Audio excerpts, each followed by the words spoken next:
Hi friends, ఆరోగ్యమస్తు Telugu వీడియోస్కి స్వాగతం.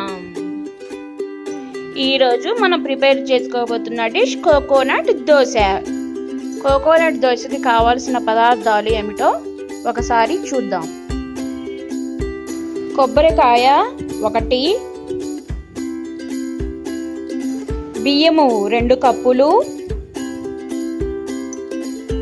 మినపప్పు 1 చిన్న గ్లాసు,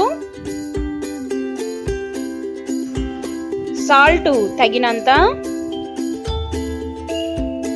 చక్కెర 1 టేబుల్ స్పూన్, ఆయిల్ దోశ మీద వేసుకోవడానికి సరిపడినంత. ఇప్పుడు తయారు చేసుకునే విధానము ఎలానో చూద్దాం. ఒక ఎంటీ గిన్నె తీసుకొని దాంట్లో 2 కప్పులు బియ్యం వేసుకోవాలి. 1 చిన్న గ్లాసు మినప్పప్పు వేసుకోవాలి.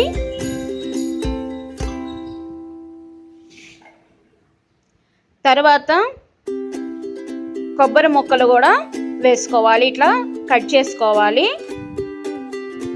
ఇవన్నీ వేసుకొని శుభ్రంగా కడిగి పక్కన పెట్టుకోవాలి.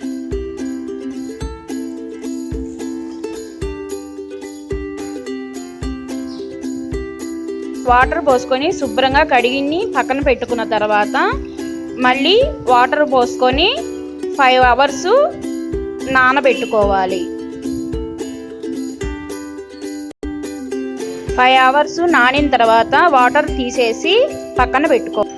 ఒక మిక్సీ జార్ తీసుకొని దాంట్లో ఈ నానబెట్టుకున్న బియ్యము, పప్పులు, కొబ్బరి అన్నీ వేసుకోవాలి. తరువాత 1 టేబుల్ స్పూన్ చక్కెర వేసుకోవాలి.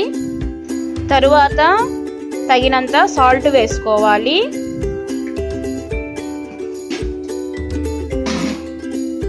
సాల్ట్ వేసుకున్న తర్వాత కొంచెం వాటర్ వేసుకోవాలి. సరిపడినంత వాటర్ వేసుకొని మనం మిక్సీ పట్టుకోవాలి. దోశ బ్యాటర్ లాగా మనం ప్రిపేర్ చేసుకోవాలి.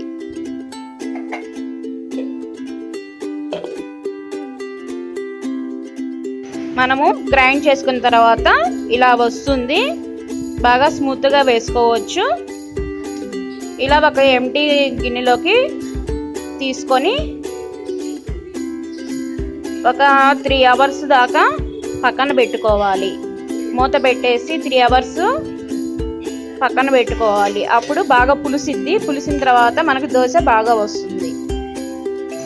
3 అవర్స్ కనుక మనం ఇలా పక్కన పెట్టుకుంటే బ్యాటర్ ఇలా వస్తుంది. దోశ కూడా బాగా స్మూత్గాను హోల్స్ పడి బాగా వస్తుంది. దానికోసం 3 అవర్స్ పక్కన పెట్టుకోవాలి. ఇప్పుడు దోశ తవ్వ పెట్టుకొని స్టవ్ వెలిగించుకొని హీట్ అయిన తర్వాత మనం దోశ ఎలా వేసుకుంటామో అలానే వేసుకోవాలి. ఆయిల్ చాలా తక్కువ పడుతుంది. అసలు ఆయిల్ వేయకుండా కూడా ఈజీగా దోశ వస్తుంది. ఇలా మనము దోశ వేసుకోవాలి. మీకు కావాలంటే కొంచెం లైట్గా ఆయిల్ వేసుకోండి.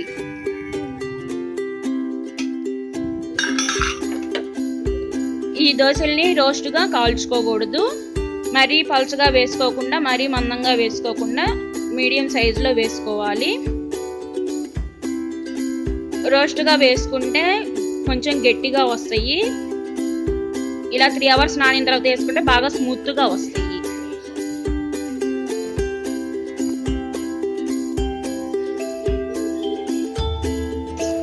ఇలా 2 వైపులా కాల్చుకోవాలి.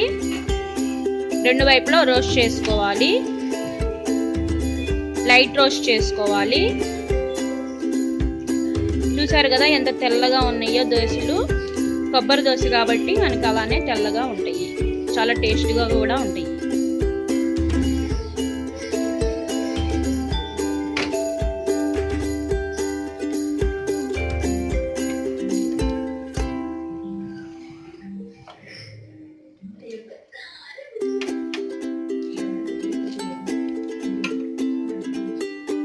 కోకోనట్ దోశ రెడీ అయింది. ఇలా సర్వింగ్ ప్లేట్లోకి తీసుకోవాలి. ఈ కొబ్బరి దోశకి కాంబినేషను అల్లపు చట్నీతో తింటే చాలా రుచికరంగా ఉంటుంది.